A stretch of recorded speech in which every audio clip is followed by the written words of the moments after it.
Okay, so let's resume from where we left. We talked about the early plants, so the bryophytes, non-vascular plants, how they slowly acquired certain type of properties that we moved into the seedless vascular plants, so particularly focusing on ferns and their cycle. Now we're going to move to that group of plants which are put all together as vascular seed plants, even though they're very different, which basically have been extremely successful in the last few hundred millions of years. So we're going to be talking about the gymnosperm and the angiosperm. So this summary here gives you a sense of the type of plants. First of all, they are grouped within the gymnosperm first. So these are 4 different main groups here, with the conifers being the most successful one. And then we have also the here the angiosperm, and as you can see from the number of species here that they have developed within this group of angiosperm or flower plants, you can see how incredibly successful these plants. These angiosperms are the most successful type of plants, and in fact basically colonize almost every single corner in the world. So what are the common changes that we noticed or came out through evolution, grouping together the gymnosperm and the angiosperm as the vascular seed plants? Well, first of all, if you recall, when I was talking about the bryophytes first and then the ferns, I was saying how there is this trend for plants throughout the evolution to go from having the gametophyte, so the haploid form of the plant in their life cycle, to be the dominant one, to go to having the sporophyte. And that's exactly what's happening here. Both gymnosperm and angiosperm, they start having the sporophyte to be the dominant form. Other big change, these plants are heterosporous. So they actually do produce, the sporophyte produce 2 types of spores, produce microspores and megaspores, giving origin to male and female gametophytes. Not only that, but now the gametophytes, they actually grow attached, you'll see, they grow attached to the sporophyte. Is the reverse compared to what we discussed when we're talking about mosses. If you recall, you had the sporophyte growing out of the gametanja, ultimately, or the archegonium from the mosses. In this case, the other way around. Now we have the gametophytes. They do actually grow attached to the sporophyte. And then they lead to the production of ovules and pollen. That's the other big change that you will see in these plants. Their sperm now has become water independent. It's actually still together with the gametophyte produce basically what is called the pollen, and has become air dependent. So now you have sperm that can move in the absence of water, therefore in different seasons. And not only that, but because it's reliable on the wind, it can actually go longer distances. Now angiosperms have done an extra step, you'll see later on. They have co-evolved together with animals called pollinators. So they actually have invented strategies to make the spreading of the sperm even more efficient, not only wind dependent, but also carried by animals as well, which allows them to carry basically this pollen at much longer distances, and so spreading, mixing also the genetic pool of different plants constantly. Other big change, and that's the reason why these plants are called vascular seed plants, they produce a seed. What is a seed? A seed is nothing else than a protected embryo.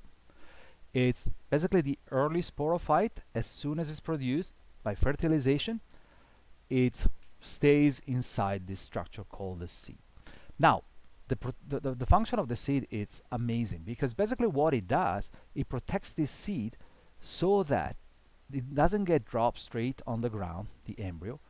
And so if the ground is good, it will grow, otherwise it dies. No, being protected now, you have that the embryo can wait for the best time in order to create the sporophyte, the plant, to generate the plant. It can stay on the ground for months until it's warm enough, there is enough light for the sporophyte to form. So not only that, now when it comes to gymnosperms, this seed, you'll see it's unprotected.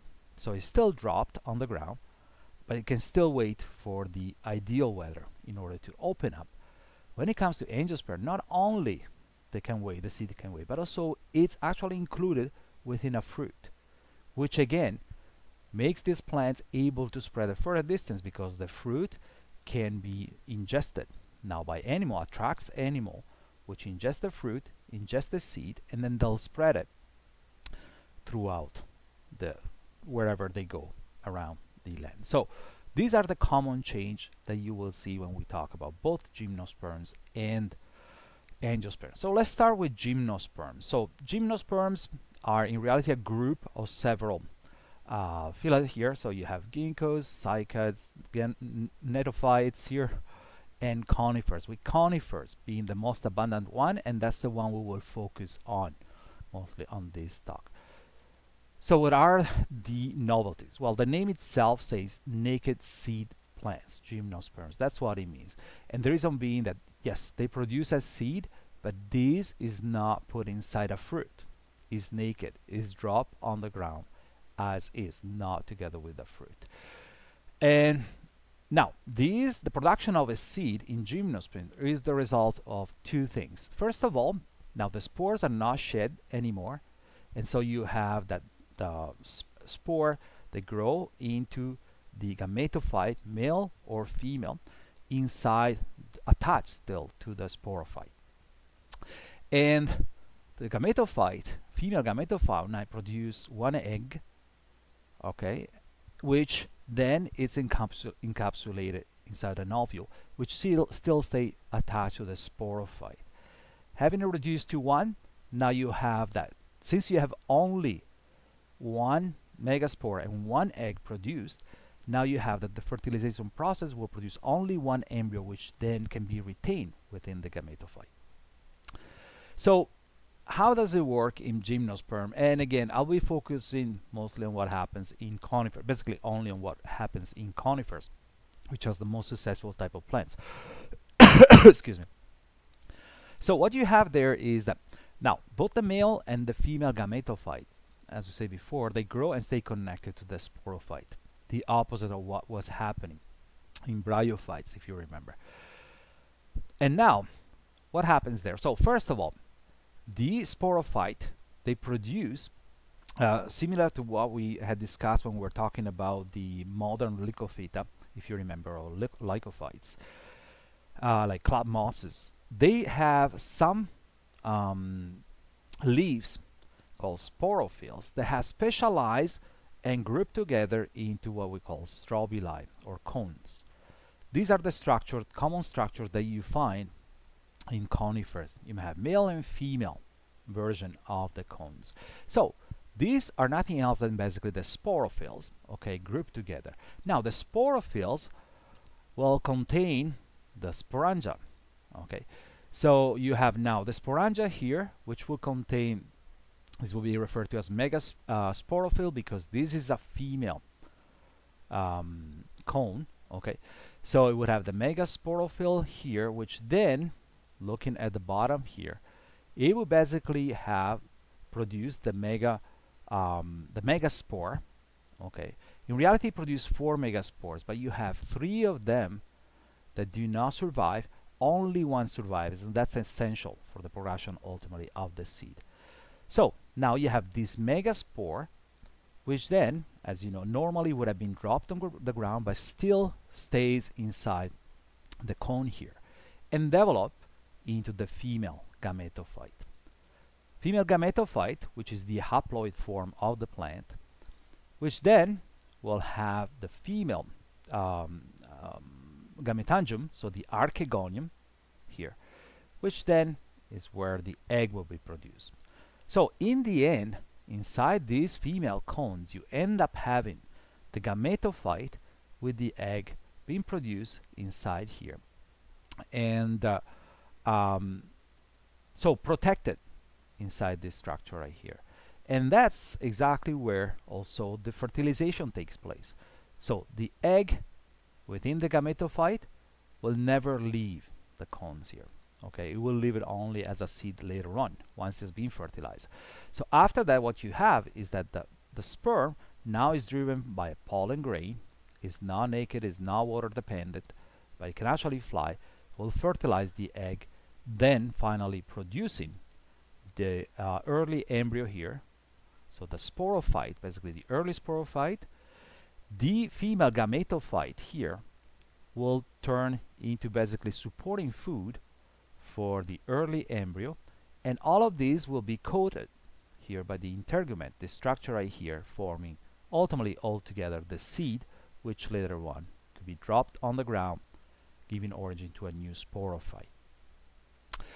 Now, that's for the female cones. Okay, that's what's happening on the female cones, where you have the female again, megaspores form, female gametophyte, and so on. For the male cones instead, and this is a picture that shows you how it looks in a thing. What you have in there is you would have what is called microsporophyll. So these are the leaves that have adapted to form ultimately the male cone. Now you have inside here, you have the sporangia, which are filled with spores, which then they form the male gametophyte.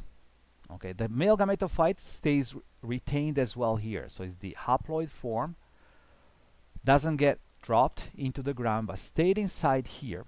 And then the male gametophyte will produce several cells, which all together will form basically what we call the pollen. This is a typical gymnosperm or conifer type of pollen, where you have actually wing cells, and here inside you have two main cells. You would have the sperm, and then you have a cell that ultimately will form the pollen tube to penetrate the female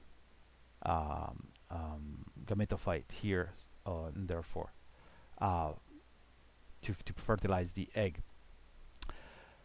So what is the great advantage now here? You have, as I say before, you have the sperm, which is included within the pollen. So this is the structure of a pollen here in a conifer.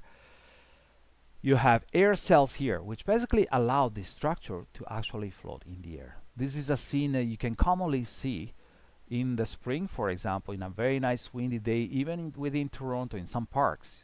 If it's very windy, you will see this big cloud being released. It's indeed the pollen being released by the male cones in conifers. And then these carry, again, as I say, the sperm, and then there is a tube cell here. This is that cell that later on, please notice one thing, that this picture refers to angiosperms, but can be used, even though I'll stress on the difference, can be used also for, it's not too far off from what happens in gymnosperm as well. So now what you have is that the pollen, once it reaches the ovule here, in the female cones, it start producing, so this cell here, the tube cell, will start producing a pollen tube, an extension here that penetrates inside the ovule wall here, and then the sperm will actually follow this tube entering. So now in gymnosperm you have only one sperm. There are some evidence, some of them might have two, but in general you have only one sperm that enters, and all it does, it fertilizes the egg. Okay, in angiosperm you see there are actually two sperms. One will fertilize the egg, one will fertilize, as this picture shows you, a diploid cell, which is already present inside here. But in this case, in gymnosperm, you have only one sperm, will fertilize the egg, and what will happen is that now this will turn into the early embryo here, and the rest of the female gametophyte will turn into supporting tissue for the embryo within the seed, which then will be released on the ground. So now, this is the structure of how a seed will look after fertilization. Again, you had the egg fertilized by the sperm, would have grown, forming the early embryo here. So there are three big structures within a seed. There is the early embryo here, which forms also what is called the cotyledon, sorry, the early leaves basically here. This is actually from an angiosperm, but it's similar to what you would have in a gymnosperm as well. Together with that, now you have nutritive tissue, which is nothing else basically than the female gametophyte being left there. And on top of that, you have the seed coat. So now you have an embryo which is protected within a protective coat, has nutritive tissue which will allow it to grow at the very beginning. Once it gets into the ground and the conditions are fertile for this embryo sporophyte ultimately to grow, it will have enough energy to start going towards the surface and start forming the first structure until it can become photosynthetic and start then being self-sufficient to produce its own food. Now, obviously, this is a great advantage, as I mentioned before. Now, having the early embryo put inside a seed gives these plants, first of all, the capacity to stay dormant. And you can see it. You can buy seed, for example, in the fall, and use them in the spring, right, to grow some plants inside, or even the following year. I had seeds that were a few years old; they still grew indoor. So they can stay dormant, and also once it comes with seed put together in a fruit, as you see in angiosperm, now you have the capacity also to bring them to long distances as well. So again, we're focusing only on the conifers here, which is the most common type of gymnosperm. You have over 500 species worldwide here, includes very familiar species, particularly here in Canada, like pine, fir, spruce, and these are often considered evergreen, most of them so because they do not shed all the leaves during the winter and the needle leaves. So moving on here and looking at the life cycle, summarizing what we talked about here about the gymnosperms and focusing on conifer. I'm gonna skip that slide. I'm gonna go straight here. One important thing that also conifers have is that, yes, they have a male and a female cone. And this is where the gametophytes, female, male gametophytes grow, so on, the pollen, the ovule is produced, and so on. But now they have also invented some sort of strategy to try to minimize self-pollination, and therefore trying to maximize the mixes of gene pools between different populations. How do they do that? Well, by locating the female cones and the male cones in different positions of the same tree. The female cones are on the top of the tree, the male cones are on the bottom. The reason being that now, once you have the pollen produced by the male cones, with the wind moving, it's harder for this pollen to go upward. It will most likely spread sideways and eventually later on upward too, but not necessarily directly upward. By doing that, you have a higher chance of the pollen produced by this plant to fertilize an ovule, an egg, ultimately, on a different plant. So where is the life cycle? Summarizing the life cycle of gymnosperms, and then we'll move to the final group, which is angiosperms. So as I said before, the diploid stage has taken over. The sporophyte now is the main form, and that's what we recognize as, for example, a tree that you see here. Now you have that the gametophyte is produced within sporangia, which now develop within this specialized structure. You have a female cone and a male cone. The megasporangia here, the microsporangia here, will give origin ultimately to the ovule here and the pollen here. And now you have that, so the ovule right here with one single egg in it, even though there are four megaspore, but you have a single egg produced there. And now you have that the pollen is able to fly. Other big change.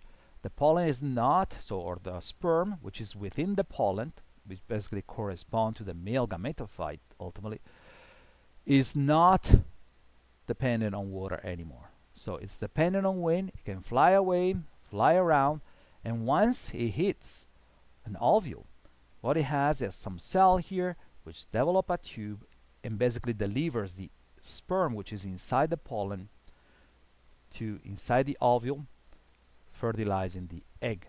At this point, once this fertilization happens, the female gametophyte becomes just nutrient, which will support the growing embryo or sporophyte embryo within the seed.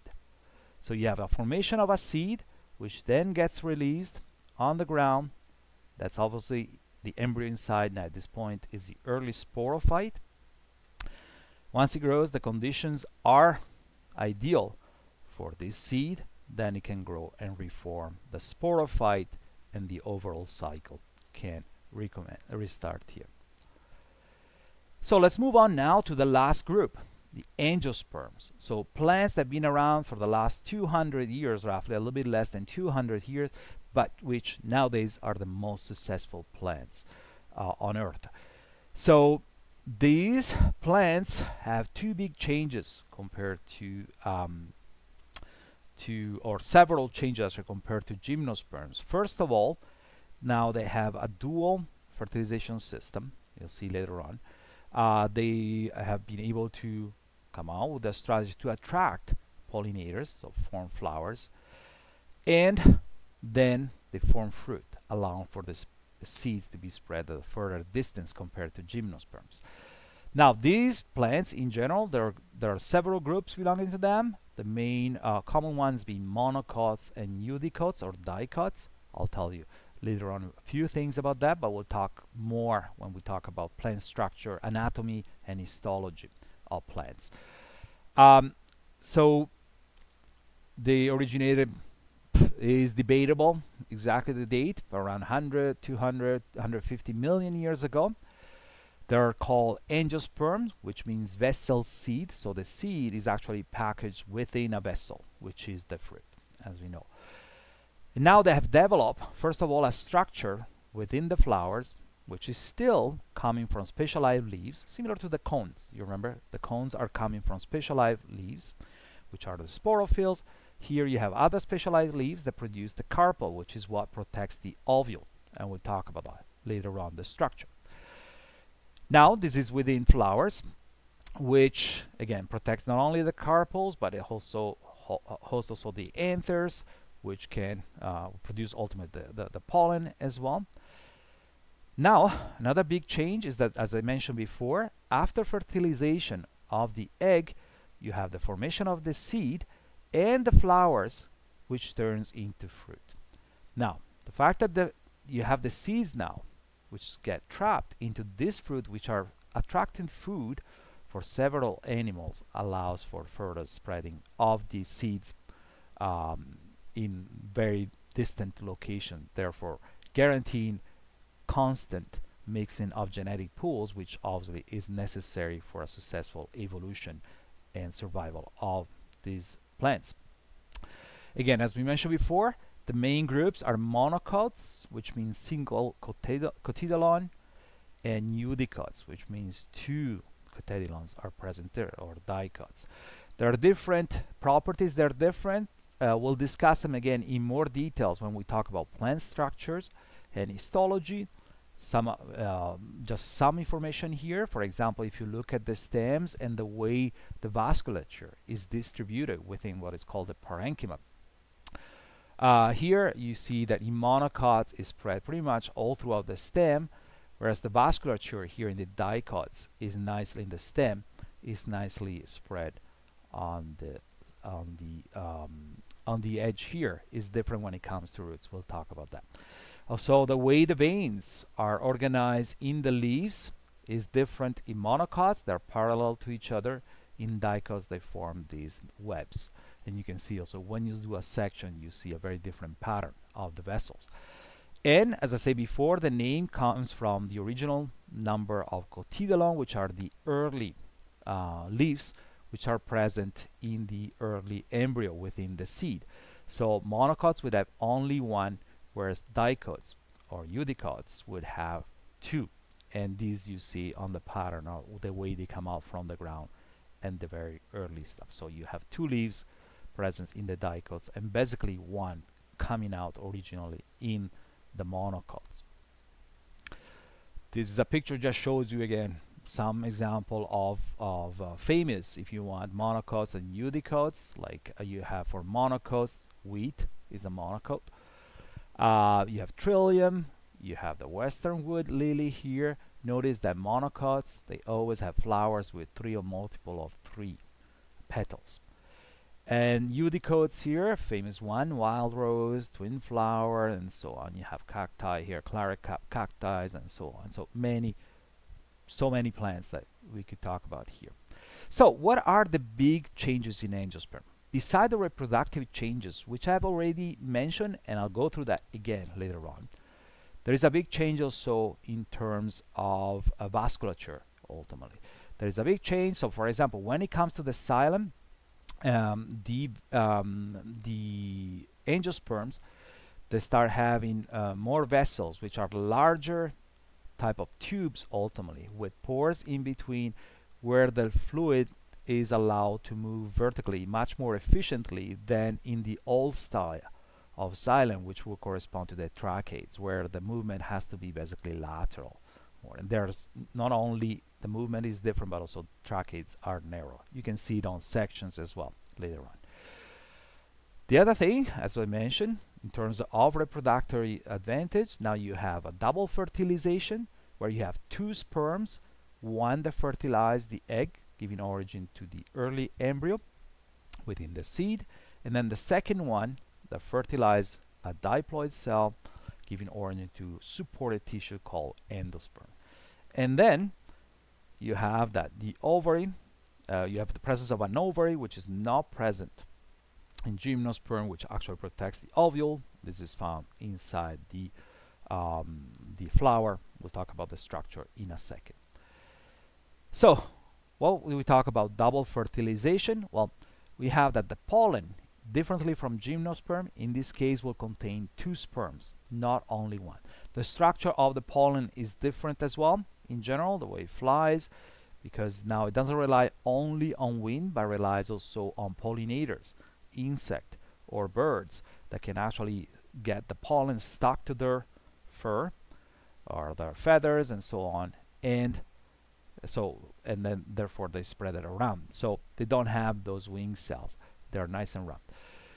So they contain two sperms. Now you have that one of the sperm, so you have still the formation of a tube once the pollen gets in contact with the ovule here, and then you have that the pollen tube so delivers two sperm, one which will fertilize the egg, producing the early sporophyte, so the early embryo, and then the other one that instead fertilizes a diploid cell, giving origin to a triploid cells, something that cannot grow into an embryo, okay, but form enough tissue to give origin to what is called the endosperm, which will be supporting the growth of the early embryo coming from the zygote here at the beginning on the early plant. Now, as I said before, angiosperms are flower plants. So their big evolutionary change, if you want, was the production of flowers. I read somewhere, I don't remember who said that, but the flowers are the first example of advertisement. And it's a great definition. Flowers are and fruit, if you want, are nothing else than basically this structure that this plant or angiosperms are using now to advertise. Here is some nectar, please spread around my pollen somewhere. And so what is the structure of the flower? So flowers, they can contain both the male reproductive organ, referred to as stamen, and the female one. In some plants, so they contain both, they are referred to as bisexual plants, or they can contain only one, either the male or the female at that point will be unisexual. And now, so when it comes to the stamen here, you can see highlighted here, that's the stamen here, is actually consists of two things. You have the structure here, the anther, which is where the pollen is produced, similar to gymnosperm overall, different structure but similar. And this is supported here by the filament, but the real part where the pollen is produced is in the anther. So this is the male gametophyte ultimately. And here, so you have, sorry, the male sporangia will be the microsporangia here. So, and then the female reproductive organ here is referred to as the carpel or pistil, consists of three parts. See it here. We have the stigma. This is the opening where one or more pollen can basically get stuck to, if you want, and start producing the tube from. Then you have the style, which is nothing else what connects basically the stigma to the ovary, which is the third part inside here. The ovary, that's where the ovule, which is nothing else than macrosporangium here, which has given origin to the macrogametophyte, which then will contain one or more eggs. So you may have more than one macrogametophyte here. Okay, so you can have one or more. That's the reason why you can have one or more seed ultimately produced by each flower. So for example, nectarines, peaches, they would have only one of them. They will produce only one seed. Whereas if you look at the plants like apples, for example, pears, tomatoes, they are all actually fruits. They actually have multiple seeds, and so they had multiple ovules inside here. But this is basically where one or more ovules are contained, and so that's where the fertilization would take place. Now, the ovary, this part here, is also that structure that after the fertilization process will ripen and turn into the fruit, whereas the rest is basically unnecessary for the formation of the fruit. Maybe stay behind as the vestigial part. You can see on apples, for example, the stigma on the bottom, or pears, but the rest, like the petals, the stamen, they're all gonna get lost. So this is what will turn into the flesh ultimately of the fruit. As I said before, there are unisexual and bisexual type of plants, and therefore flowers. So some plants will have only, like for example, the corn here will have male flower on one area and female flowers on another area on the bottom.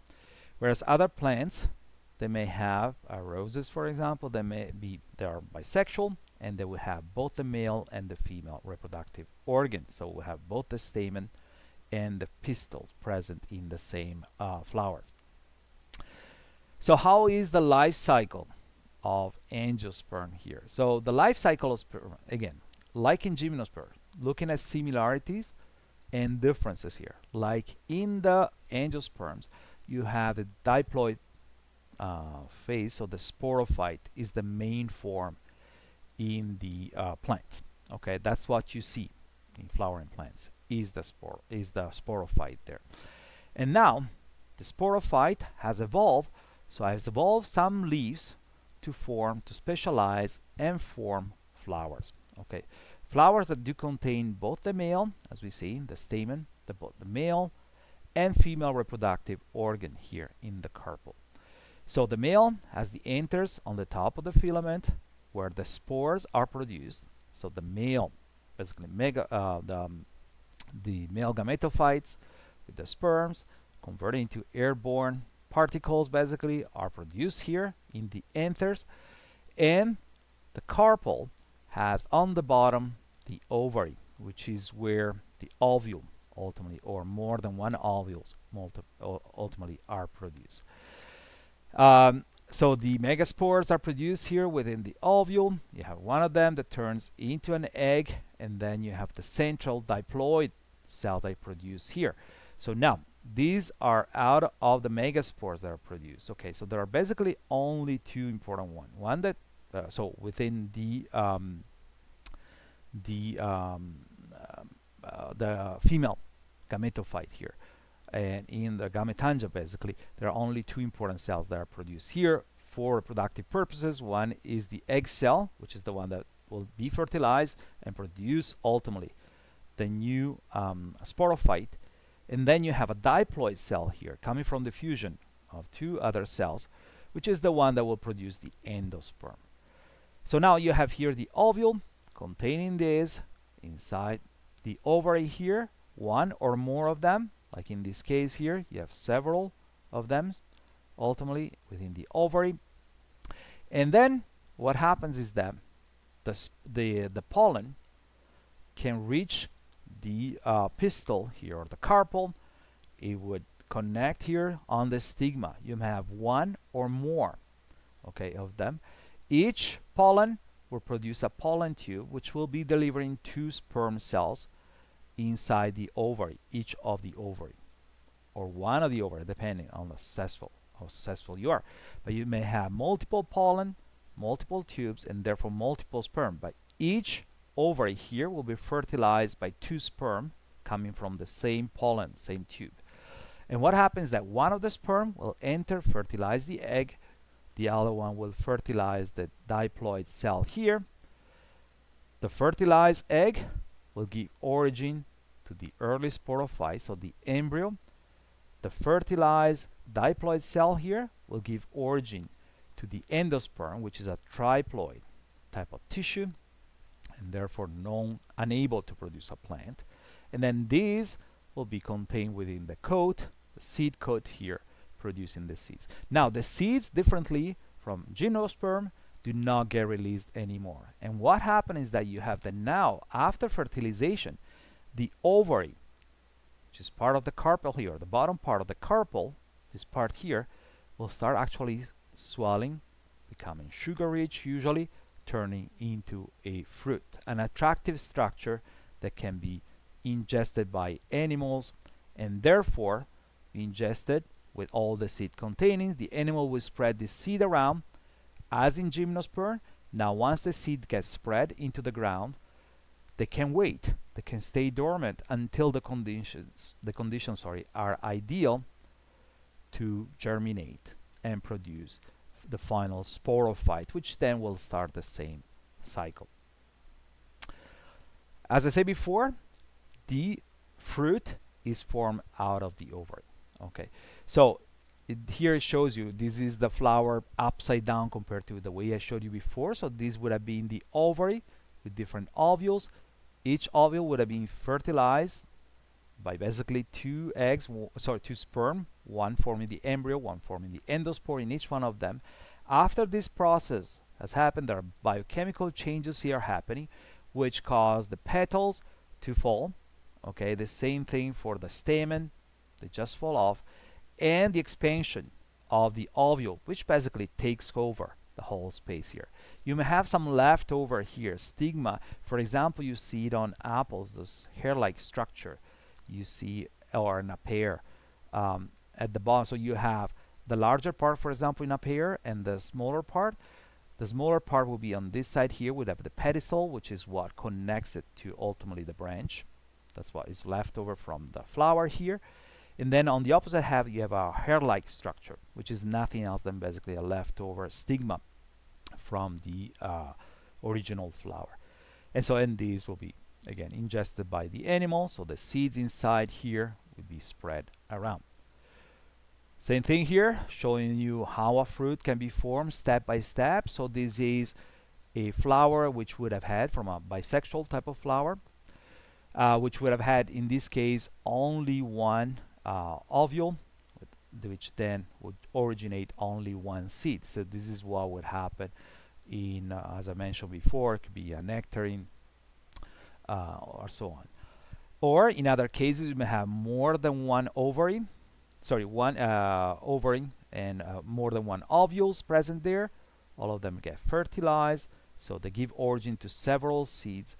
The ovary here has become larger and larger, getting rid of the petals and all and so on. This is what will be left over stigma, basically left here. This is the pedicle that will connect it to the branches, and so this is how an apple will look like. Last thing we talk about, another big thing of angiosperm is, other than producing flowers and fruit, is that they have developed a way to actually attract animals to the flower so that they can maximize the mixing of gene pools between different populations by basically getting animals called pollinators to come to their flowers, because they get attracted by either color or some fruit or some attractive liquid, which is the nectar. Excuse me. And by doing that, they get the pollen coming from the anther trapped into their fur or feathers, and when they move around, they take the pollen with them, spreading it to other plants later on. Now, these led to basically what is called coevolution, so where you have the angiosperms have evolved in some direction with some color. Similarly, the animals that do feed in these plants, they follow this evolution. So they evolve with the plants and vice versa. So the plants as well will follow how these birds evolve. If they move somewhere else, they may actually have other strategy to attract them and so on.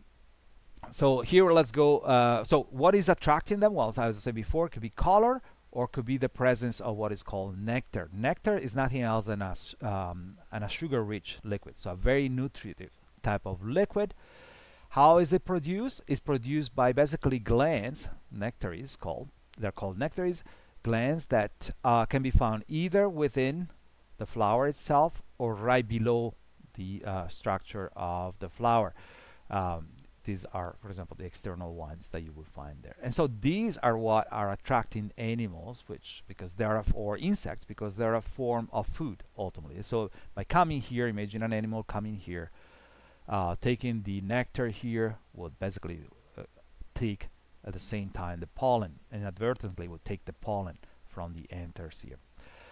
Other strategies, or an example of coevolution that has happened here, you have the nectar feeding bats, for example. They are co-evolving still with the giant saguaro here, which has evolved so that first of all the form of the flower is shaped so that the bat can actually go inside. By doing that, he would have again the pollen being trapped here on the coat of the bats here.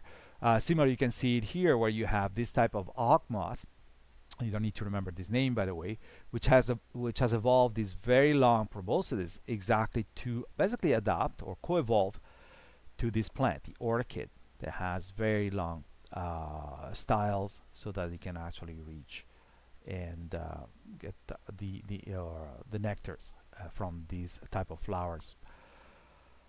Other plants instead have evolved colors in order to attract specific insect. For example, here you have this plant right here that is attracting bee by having actually colors which are not visible to humans or many other insects, except for the one that want to be the plants wants to attract, which are UV visible. So this bee can see UV light, can see this pattern, something that other insects or other animals cannot see. By seeing this, they get attracted by these type of flowers, and again, taking also the pollen as well. So in summary, what did we talk about in the first part and in the second part? Well, we went through the evolution of plants, of land plants, starting from bryophytes, going through vascular, seedless plants, and then we talked about vascular seed plants, therefore gymnosperms and angiosperms. We talked about several structural changes, changes in the vasculature, the roots formations, and so on, leaves, and so on. But most importantly, we focus on changes on the life cycle and reproductive strategies. So what are these changes? Well, we saw how we went from bryophytes, where the gametophyte, so the haploid form was indeed the main form in the life cycle, to plants such as angiosperm and gymnosperm, where the sporophyte is actually the main form, the main visible form. Not only that, but we went also from plants where the sporophyte was actually growing attached to the gametophyte, like moss, to plants like gymnosperm and angiosperm, where you have the other way around. Now you have the gametophyte growing out of the sporophyte. We saw also how plants evolve slowly from being homosporous to heterosporous, therefore guaranteeing more intermixing between gene pools between different populations. And then we talked about how the evolution of the sperm has gone from water dependent, which is very limiting type of sperm, so with flagella, so sperm that could only spread and fertilize eggs when water is around, to independent type of sperm, which is encapsulated within the structure called pollen. Pollen that can be not only air dependent but also animal dependent when it comes to pollinators. Then also we saw how angiosperm and gymnosperm have evolved, and that's the reason why they're classified as vascular seed plants, to produce seed, which are nothing else structure consisting of or encapsulating the early embryo, so that the early embryo has a higher chance of survival because it can become dormant, can wait for months before it develops into the full sporophyte, so when the weather conditions are advantageous. Then we talked about how angiosperms ultimately they have also evolved flowers and a strategy also to encapsulate the seeds into the fruits. By doing that, not only they had the advantage of making the embryo weather resistant somehow, but also to spread it at larger distances. And finally, also we talked about in the last few slides how angiosperms they basically have co-evolved with some animals or insects called pollinators ultimately, so that they could actually spread, ultimately they can spread their pollen a much larger distance than gymnosperm can do, relying only on air. So now they have animals that can go even kilometers away or even further away, and therefore carrying their pollen, mixing gene populations um, with other population around.